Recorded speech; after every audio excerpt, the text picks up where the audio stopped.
For the first attempt, do not upload too many files. Start with one good source.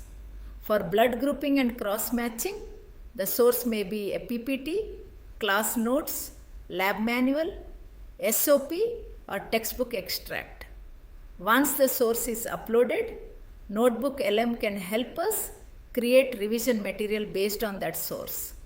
This keeps the output focused and easier for the teacher to verify. The prompt should be clear.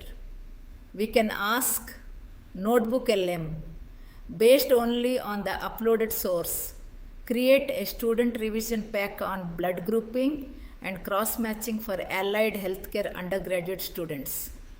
Include a short summary, key terms, common student doubts, 5 MCQs with answers, 2 short answer questions, and 2 viva questions.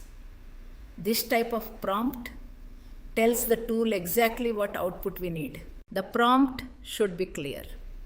We can ask Notebook LM, based only on the uploaded source, create a student revision pack on blood grouping and cross-matching for allied healthcare undergraduate students.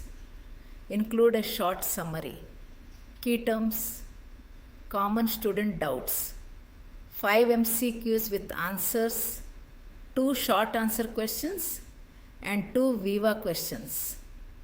This type of prompt tells the tool exactly what output we need. The final revision pack should be simple and useful.